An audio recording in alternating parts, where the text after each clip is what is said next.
Eu tive o privilégio histórico de trabalhar com Paulo Freire, um homem que é importante que vocês saibam, sempre de extremo bom humor, uma pessoa muito simpática, sempre disposta a ouvir as pessoas. Ele nunca se irritava, mesmo em momentos bastante graves que a gente viveu. E eu quero começar aqui lembrando para vocês o momento que a Luísa Erundina assume a prefeitura, também dentro desta situação inédita, a primeira mulher que assume a prefeitura de São Paulo, né? E que tem o grande mito, educador, referência, Paulo Freire como seu secretário de Educação. E queria lembrar que nós estávamos saindo da ditadura empresarial militar, né? São mais de 20 anos, e, obviamente, existia, portanto, uma vontade da população, uma vontade muito grande de participação, de discussão, e para vocês entenderem um pouco qual era o clima que a gente assume na prefeitura, né? E também, obviamente, um clima de cobrança, que tudo aquilo que não aconteceu durante a ditadura vai ser cobrado um pouco na gestão Luísa Erundina Paulo Freire. Paulo Freire estabeleceu como princípios da administração coisas muito objetivas, né? Uma democratização do acesso, uma nova qualidade de ensino, a gestão democrática e o movimento de alfabetização de jovens e adultos, o MOVA. E eu diria que quando a gente faz uma avaliação, né, passado tantos anos, do que aconteceu naquele momento, a gente entende que esses objetivos, essas diretrizes, elas foram atingidas, porque, de fato, quando nós saímos da gestão, mais de 120 mil novos alunos tinham ingressado no sistema de ensino, e nós tivemos até um fator inédito, que foi a vinda de muitos alunos do ensino privado vindo para a escola pública municipal de São Paulo. Em segundo lugar, a questão da gestão democrática, eu quero só enfatizar isso com vocês. O referencial era a palavra de ordem de Paulo Freire. Não que existisse uma diretriz mais importante que outra, mas para Paulo Freire, o aluno não ficaria na escola se ele não recebesse ali realmente condições de ensino e condições de relações interpessoais que fossem minimamente significativas para ele, né? E, por isso, ele vai enfatizar, lembrando que Paulo Freire é exatamente conhecido também pela construção de uma teoria epistemológica sobre o diálogo, né? Teoria essa, quer dizer, o que Paulo Freire acreditava? Que, na verdade, você não ia simplesmente fazer do diálogo, não era simplesmente uma estratégia de ensino, que você fala o que você acha, o que você pensa sobre isso, mas era mais do que isso, né? Não que ele fosse contra o ensino vivo, podia fazer, mas do ponto de vista concreto e fundamental, o que era importante é este olhar horizontal, né? No qual realmente Paulo Freire dizia, muitos dizem, e muitos até professores dizem, que defendem o direito à educação de todos e todas. Mas, na verdade, na prática, não é isso que acontece. Porque para eu aceitar isto como, de fato, um direito, eu tenho que considerar, primeiro, que todos somos iguais. E, nesta condição, não pode haver diferença entre nenhum, tá certo? Na possibilidade, evidentemente, do acesso ao conhecimento e ao saber. Então, esta era uma questão que Paulo Freire investiu muito, né? Na medida em que ele respeitava a manifestação do pensamento como um direito, logicamente, os professores, só para lembrar que, historicamente, até porque vocês vão passar por isso aí, né?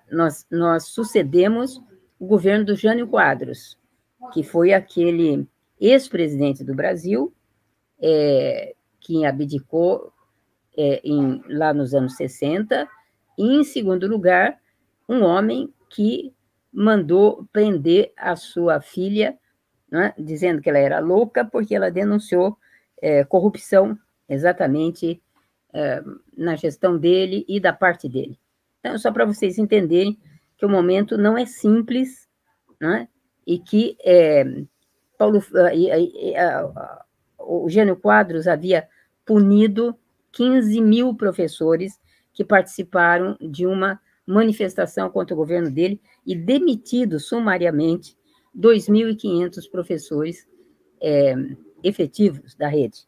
Então, nós iniciamos o governo com esta bomba na mão, tá certo? E que foi resolvida de uma forma rápida e tranquila, porque era evidente que isso tudo era perseguição política, mas tinha que se analisar processo por processo para poder retornar esses professores à rede e à nossa normalidade societária, digamos assim, né? E foi muito interessante, porque a primeira coisa que o Paulo Freire queria é que nós conseguíssemos, vocês sabem disso, ele sempre punha que a participação da comunidade, e nesse sentido, ele propôs, sim, né, que os conselhos de escola tivessem caráter deliberativo, e nessa condição, não necessariamente, como aliás era o costume, os diretores ou diretoras de escola que seriam os seus presidentes, mas, na verdade, quem seriam os presidentes seriam pais, mães de alunos, né, ou professores, mas menos o dirigente da escola. E não que ele não pudesse ser, mas preferia-se que outros assumissem. E foi sendo muito interessante, na medida em que foi estimulado o funcionamento dos conselhos de escola, e de fato eles passaram a existia até um videozinho muito interessante, chamado Aceita um Conselho, né, que era o processo de como se instalava rapidamente um conselho escolar. E isto significou, já quase de imediato, duas coisas importantes. Uma descontração por parte dos professores, que foram reabilitados, então, portanto, se viu na prática, né? E Paulo Freire sempre foi um homem muito coerente. Ele sempre disse: eu não vou publicar nenhum ato legal, aqui resolução, portaria, circular, seja o que for, que não tenha sido exaustivamente discutido com todos os que sofrerão, digamos assim, o resultado dessas nossas propostas. Portanto, abriu-se um processo de diálogo muito, muito grande entre todos, funcionários, servidores, professores, alunos, pais, e com isso as escolas passaram a ter também não só uma maior autonomia, mas principalmente o direito de decidir sobre os seus projetos, né? E entro aqui, porque temos pouquinho tempo, tá certo? Entro para discutir um pouco o que Paulo Freire estava entendendo como qualidade de ensino. Uma dessas questões, vocês sabem perfeitamente, era estimular que os professores, as escolas, elaborassem aquilo que Paulo Freire chamava projeto político-pedagógico, ou seja, qual é o projeto de educação que, de fato, a escola pretendia desenvolver para que pais, alunos e a comunidade pudesse acompanhar aquilo que estivesse acontecendo. E, segundo, defendia muito que cada escola pudesse transcrever, a partir de diretrizes gerais, aquilo que ela queria trabalhar. Para estimular, inclusive, essas questões, a secretaria estimulou que as escolas apresentassem projetos, né? Nós começamos o governo fazendo 3 perguntas à rede, para os alunos, professores, a equipe técnica, mais os pais. O que você, mais ou menos vou resumir aqui, o que vocês acham da sua escola? O que vocês... qual é o aspecto positivo? Qual é o aspecto negativo que vocês acham? E terceiro, o que é que falta na escola e na sua escola para que ela seja a escola mais interessante para você estudar. E a partir dessas análises, que eu quero dizer para vocês que foi um dado muito interessante, professores se surpreenderam e professoras se surpreenderam ao ver que alunos tinham, e eles tinham coincidência nas suas análises. Em muitas coisas, alunos e professores concordavam nas críticas e nas avaliações positivas ou negativas da escola, né? Então, para cada escola que se apresentasse com um projeto, a secretaria bancaria com um dinheiro para que ela pudesse fazer o que ela quisesse dentro do projeto. Por exemplo, nós queremos levar as crianças ao teatro, nós queremos que aqui eles aprendam música, nós queremos que aqui eles saibam escrever um jornal, nós queremos ter uma rádio comunitária, e assim por diante. E de uma tal maneira, né, que ele pudesse, de fato, acompanhar, conseguir realmente dar conta daquilo que ele achava que era importante, né? Neste processo, né, foi-se começando a discutir o que nós entendíamos que deveriam ser propostas curriculares. Como é que se fazia isso? E a importância fundamental da consulta à comunidade e o que era conhecido, que Paulo Freire sempre enfatizou, que não foi ele que inventou isso, que isso aqui era bastante antigo, a diferença é que ninguém fazia, chamado estudo do meio. Então, como é que o estudo do meio é o primeiro passo para você realmente saber o que é que você pode propor de interessante, né? Quais são os conteúdos interessantes que nós podemos trabalhar nas escolas. E aí tem uma questão muito importante, que é o fato, que eu acho que é importante enfatizar para vocês, que Paulo Freire nunca disse que pode existir ensino sem conteúdos, tá certo? Porque, de fato, o que ele dizia era o seguinte: nós temos que discutir que conteúdos são significativos para este grupo de crianças, de jovens e de adultos que nós estamos trabalhando aqui, certo?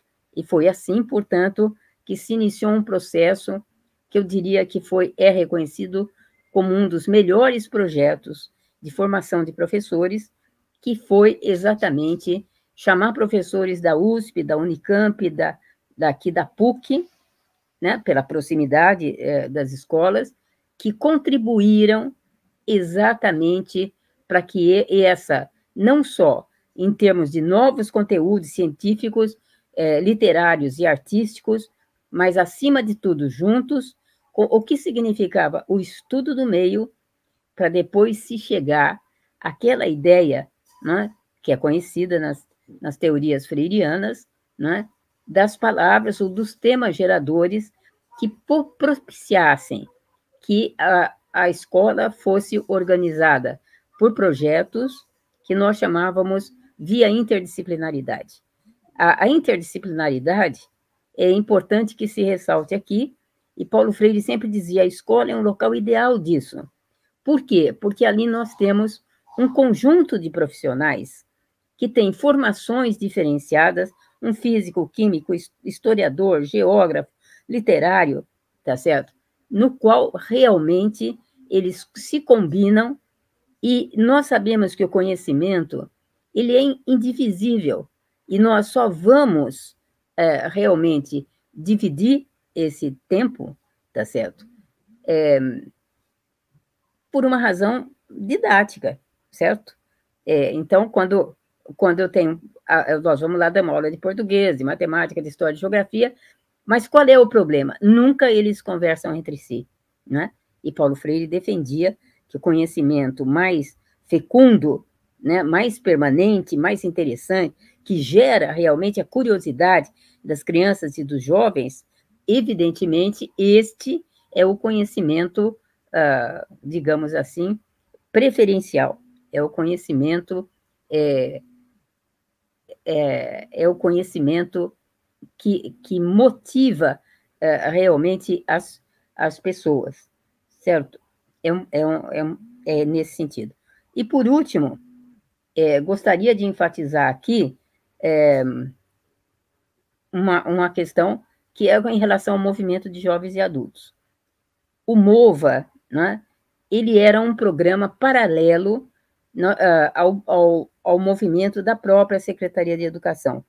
Queria lembrar para vocês o seguinte: a primeira coisa que Paulo Freire fez ao chegar na secretaria foi trazer a educação de jovens e adultos que estava em outra secretaria, na Secretaria do Bem-Estar Social, exatamente para a Secretaria de Educação, entendendo, mostrando, inclusive, que não tinha cabimento ela estar numa Secretaria de Bem-Estar Social, porque a alfabetização não é compensação, mas é realmente direito de todos, e como tal, a alfabetização de adultos tinha que ter exatamente essa prioridade, né? Eu estou colocando isso porque isso é muito importante, né? E foi um projeto, o MOVA foi um projeto paralelo ao projeto que funcionava na Secretaria de Educação. Então, podia ter as aulas nas escolas, mas o Paulo Freire sabia que não bastava só isso, porque nós tínhamos esses 2 milhões e tantos de analfabetos, que não bastava pôr um cartaz na padaria para dizer: se conhece um amigo, fala para ele vir para a escola, porque ele não iria, provavelmente ele já tinha ido e não deu certo. E, portanto, ele criou esse movimento, junto com os movimentos populares, que trabalhavam com educação, instalando classes aonde, ou mais perto onde essa pessoa morava, né? E foi assim que se iniciou com sucesso. Depois eu posso, mais tarde, dizer de como foi interessante esse processo, né, de ter supervisores populares que acompanhavam, inclusive, a qualidade do ensino que era ministrado. Então, fico por aqui, que se esgotou meu tempo. Obrigado, Lídia. A Rede Emancipa resgatou uma fala da professora Lisete Arelaro no curso 100 anos de Paulo Freire, que ocorreu em 2021, e publicamos aqui como forma de homenagem pelo seu falecimento.